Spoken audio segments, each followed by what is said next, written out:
You already know what time it is. Ladies and gentlemen, welcome back to another video. Today we're taking a closer look at the one and only space black MacBook Pro. Just came out fresh out the box. I have it here for you guys today. I want to move that little packaging out of the way. I also have a side shot over there so you guys can kind of see the unboxing from a different angle. But yes, space black, finally getting a all black MacBook Pro, just MacBook in general. This is the first time we see this dark of a color on a MacBook. I actually kind of had a closer look at it online. I saw some pictures. Now I haven't seen it for myself, so this is why we're doing the unboxing today. I'm going to share with you guys the experience. But here we go. We have here, this one is the M3 Pro 14-inch. Now this one is the 18 gigabytes of RAM, 1 terabyte SSD option. It's pretty beefy. It's actually really solid. And what I'm going to do is I'm actually going to compare it to my regular MacBook Pro, which has an M1 chip, an M1 Pro. So we're going to compare the test and kind of test out the speed between the M1 Pro and the M3 Pro. Also, quick disclaimer, I want to apologize for my voice. It's kind of all over the place. My nose has been super runny for the last couple of days. With all that being said, let's stop with all the jibber jabber. This is a closer look at the box. You're getting a closer look at the all black MacBook. Without further ado, let's just jump into this unboxing. What I love about, never gets old. Never gets old. Let me just, oh yeah, satisfaction guaranteed. Let's flip the box over real quick. I'm gonna flip it to the side so you guys can have a better look at it. And here we go, moment of truth. MacBook Pro in all of its glory. Let me take it out here. There we go. This is really, really nice. Taking a closer look at the stuff in the box really quickly. You have this guide manual that has, so okay, first thing I'm noticing is actually we have a color matched cable, which is this really dark space black braided cable, which this is really cool. We have, of course, our power brick here. I'm not sure if this is still a 67 watt. This is a 96 watt power brick, which is great, fantastic. It's going to be able to juice up your computer super fastly. I'll put this back into the box because I don't necessarily need it, but I want to take a closer look at this braided cable. And here inside, I want to know, moment of truth, do we have, we're getting a little instruction manual, okay, whatever, getting this, and yeah, nice. This is space black color coordinated stickers. This is like, I don't know why I'm so excited, but it's nice that we're finally seeing color matched accessories. We're already not getting much in the side of the box, so this is very appreciated. So thank you, Apple, for giving us color matched stickers. These are really nice, two nice black Apple stickers, very premium, actually kind of has a nice elegant look to it. So with all that being said, I'm gonna put this inside of the box. But yeah, at first glance here, if I take a closer look at this cable, the cable is identical to the last generation. Obviously, it's still the same MacBook overall. It has a different color. It has a different set of hardware components, but for the most part, it is the exact same computer. It's the MacBook Pro, just revamped, a little bit of newer things here and there. So yes, the cable is actually nice, this braided cable. It's dark. It's not completely black. It has hints of like cool gray inside of it, so it is darker than any of the other cables that come with the MacBooks Airs and Pros. But yeah, definitely this is a nicer touch to it. So I'm gonna put this box to the side, and now we're gonna jump into la pièce de la résistance, which is this space black MacBook. So if you shall allow me, I'm gonna take this out real quick. Oh, so instantly, before I even jump into it, I can already tell that this color is definitely a nice one.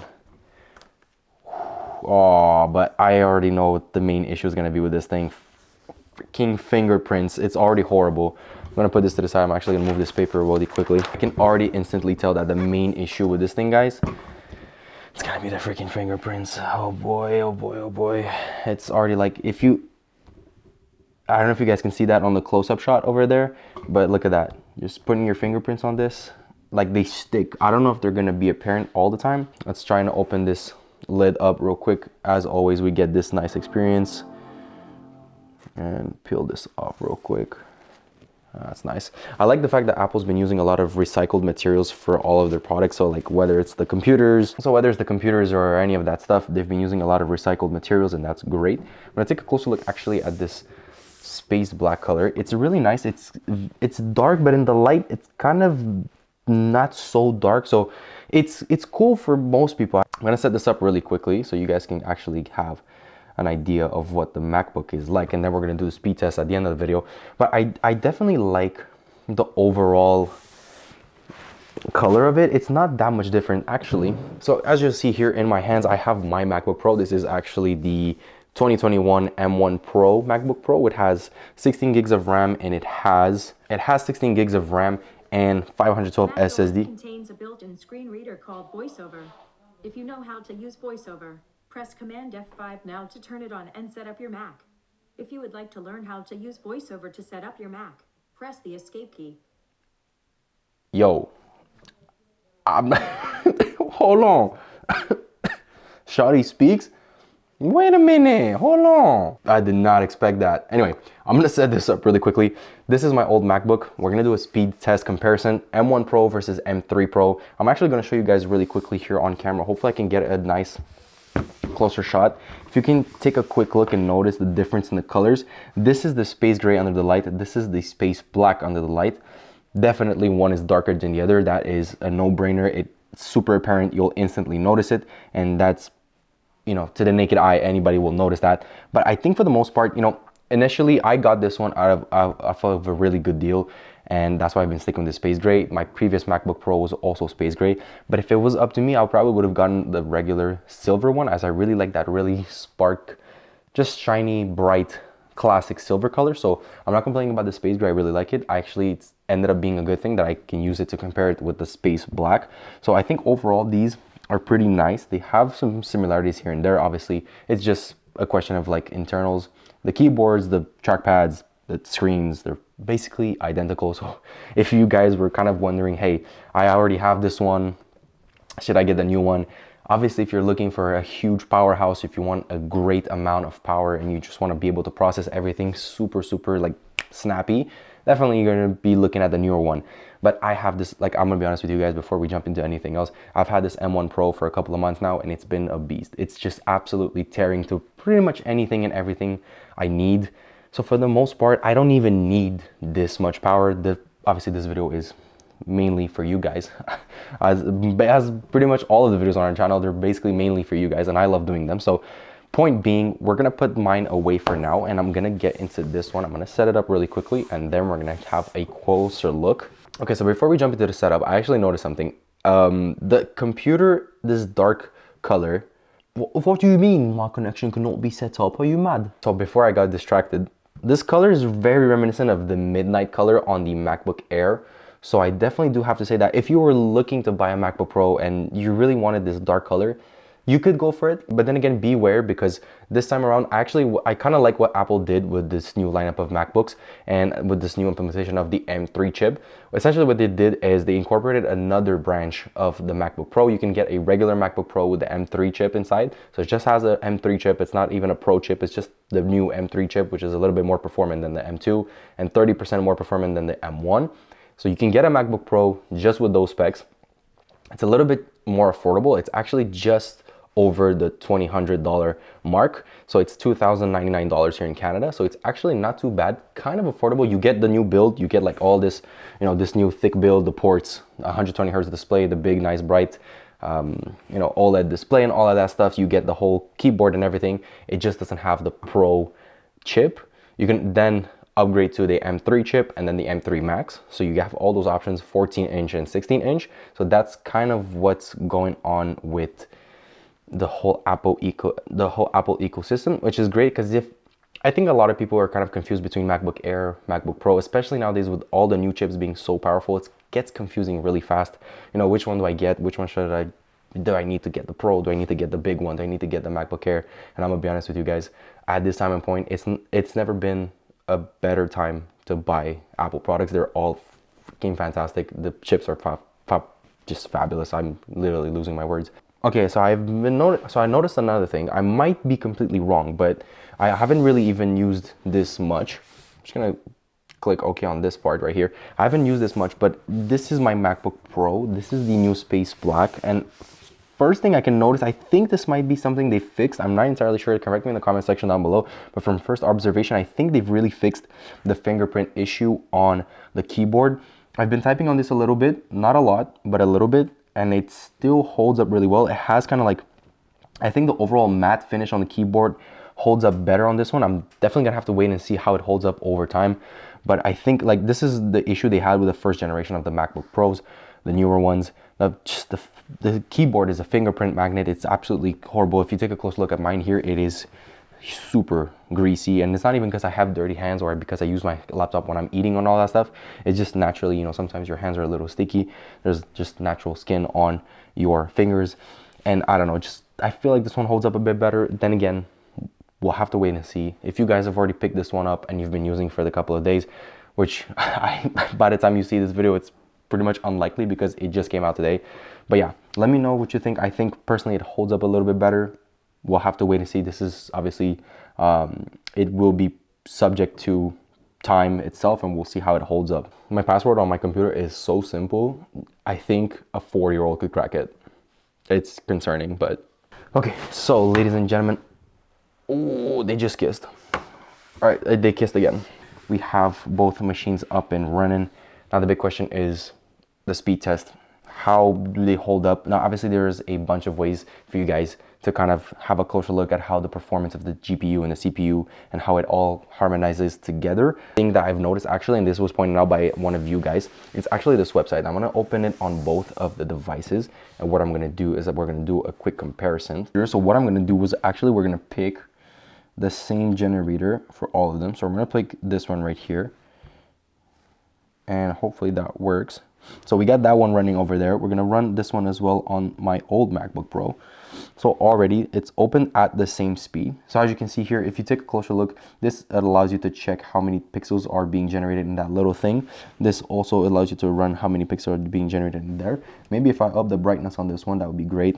Max brightness on both displays. I think that's a little bit more accurate. But yes, if we take a closer look here, we're gonna change the amount of pixels rendered, and this is really where we're gonna see the speed difference. So I'm gonna go here, and we're at 65K. The lower you go, for example, if you go at 4K, it's obviously gonna process really, really fast. It will restart the demo, just click OK. And it should reprocess again. So there you go. Now you have a 4K resolution. Okay, so if we take a closer look here in terms of performance, we're looking right now at 252,000 pixels. It's holding pretty well. It's running pretty smoothly. I'd say this is pretty much running like at a solid like 60, 90, maybe even 100 frames a second. It's really smooth. It's processing all the particles with pretty much a breeze. It's really not that hard. This one as well, as you can see, it's processing smoothly. It's kind of hard to show you guys the performance speed and the difference, but this one still feels a little bit smoother. Even though this feels really smooth and it's like really fast and crisp, this one feels like it's just handling a little bit better. It feels like this one's like, yeah, I got it. This one's like, yeah, easy. So it's a little hard to showcase on the channel, but we're actually gonna bump this up all the way to like 1 million right now. So we're gonna try and see how it renders 1 million particles at the same time. It still holds up really well. I'm actually kind of surprised. The M1 Pro has a fantastic performance. So there you go. It's still holding up really well. You can kind of see this is really, really smooth. We're gonna try and see on this MacBook M3 Pro now 1 million pixels, how that renders. It obviously should handle with a breeze. There you go, still handling with a breeze. I still feel like this one is a little smoother than that one, even though like technically to the naked eye, it's kind of hard to tell, but this one still feels like it's a little bit smoother. It feels like it's just a little bit better. It handles a little bit better. It's just a little bit more capable. We're gonna really put it to the test now. I'm actually gonna try and see what I can do here. 4 million pixels. This is the max amount of pixels that this website is allowing us to render. We're trying to see how it renders. See, already instantly, that took a couple more seconds, and as you can see, the pixels are being rendered, but it's kind of struggling right now. The frame rates have dropped significantly. The whole thing, it's kind of, you see, it kind of disappears. It has a bit of a hard time keeping up. If you move it fast, it's obviously gonna like stutter and basically just have a bunch of shutter delay and all of that stuff all over the place. It's kind of like lagging. It's almost like glitching out. And that's basically, it makes a lot of sense. You know, we're rendering 4 million pixels at once. Here we're gonna go all the way up and try and crank this up to 4 million, and let's see what happens. See, definitely, okay, so definitely the loading time on this one was a little bit faster. And as you can see here, the ball has, or the amount of particles have a better time following the traction. It is processing a little bit better. It feels like it's handling with more ease. But then again, this isn't necessarily the full way to describe to showcase the speed. You know, there's a bunch of other ways to showcase speed. Obviously, you can edit a video and see the rendering time. Technically on paper, I think the M3 Pro compared to the M1 Pro is around 30% faster and 15% faster than the M2 Pro. So your 15% is not a big leap, and it's barely noticeable, but 30% is actually a little bit more significant, and it shows a little bit. You guys kind of saw it on this one. This was a little speed test. There's obviously a bunch more other things you can do to test the speed, like exporting a video and see how fast it renders. This one already handles really well, so I'm thinking like a 4K video, 10-minute 4K video. This one usually would render it in about 12 to 13 minutes. This probably would do it a little bit faster than that, so like just under 10 minutes. I'm gonna have to wait and see. I will be doing more tests, and I will be probably having a full review on this on the channel soon enough. I just want to use it a little bit more. It's only been like, it just came out today, so I'm gonna be running through the CPU, GPU on this one. I'm really gonna try and push the M3 and see if I can get some juicy results out of it. But yeah, for the most part, that's basically been it. Let me know what you think of this new MacBook. Is this the color you've been waiting for? This new space black? I think this finish overall is really nice. It's clean, it's simple, it's nice, it's premium, it gives that really elegant look. Overall, great machines. All in all, these two MacBooks are fantastic. Let me know what you think. Comment section down below, best way to get started. And yeah, with all that being said, I wish you the best of luck in everything you do. As always, stay safe, and I'll catch you all on the next one. Deuces.